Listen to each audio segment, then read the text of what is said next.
हाँ, चैप्टर चल रहा था तुम्हारा आंकड़ों का प्रबंधन। कौन सा चल रहा है? आंकड़ों का प्रबंधन। आंकड़ों के प्रबंधन में हमने क्या सीखा था पिछली कक्षा में? माध्य ज्ञात करना। लास्ट वर्किंग डे में तुम्हारी क्लास होती तो हमने माध्य ज्ञात करना सीखा था कि माध्य किस प्रकार से ज्ञात किया जाता है। तो माध्य ज्ञात करने के लिए कहा गया कि राशियों का योग बटे राशियों की संख्या, या फिर कहें तो प्रेक्षणों का योग बटे प्रेक्षणों की संख्या।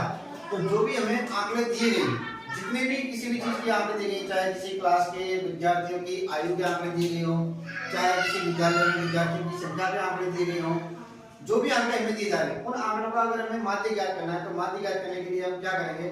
उन सभी आंकड़ों को पहले तो जोड़ेंगे, और जोड़ने के बाद में उन आंकड़ों की संख्या कितनी है ना, तो उनकी संख्या जो है उस संख्या से क्या कर देंगे? उसको भाग कर देंगे, और इस प्रकार से हम क्या करेंगे? माध्य ज्ञात कर लेंगे।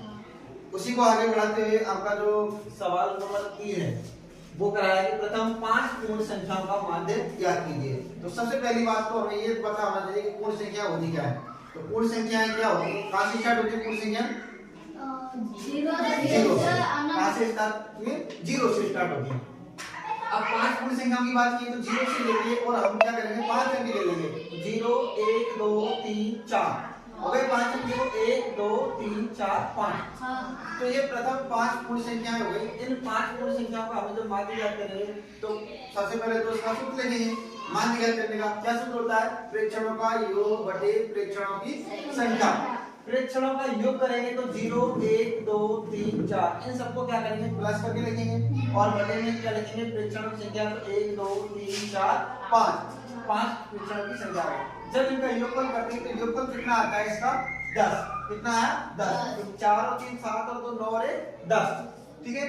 अब नीचे क्या है? 5। जैसे ही 10 को 5 से डिवाइड करेंगे तो 5 एकम 5 और 5 दूनी 10, और 2 में जब 1 का भाग देंगे तो क्या मिलेगा? 2।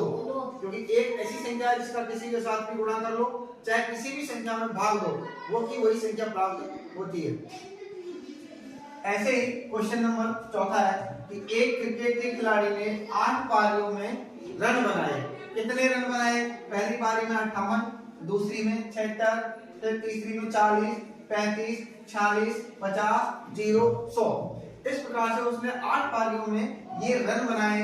अब पूछ रहा है कि इनका माध्य स्कोर ज्ञात कीजिए। माध्य स्कोर तो आपको पता है कि माध्य शब्द जैसे ही आया हमें पता चल जाता है कि इसका क्या करना है? माध्य ज्ञात करना है। माध्य ज्ञात कैसे करेंगे? यही फॉर्मूला है। क्या लिखेंगे? माध्य बराबर प्रेक्षणों का योग बटे प्रेक्षणों की संख्या। अब प्रेक्षणों का योग करोगे तो इन सारी संख्याओं को क्या करेंगे? अपन जोड़ लेंगे, और जोड़ने के बाद में प्रेक्षणों की संख्या कितनी है? 8। 1 2 3 4 5 6 7 8। जो भी योगफल आएगा उस योगफल में क्या करेंगे? 8 से भाग दे देंगे, और भाग देने के बाद में जो आंसर आएगा, जो भी मान आएगा, वो क्या हो जाएगा? इसका माध्य स्कोर हो जाएगा। ठीक है। तो इसको अभी याद करके बताइए। इन सभी नंबर्स को जोड़िए, और जोड़ने के बाद में उसका 8 का भाग दीजिए। ठीक है।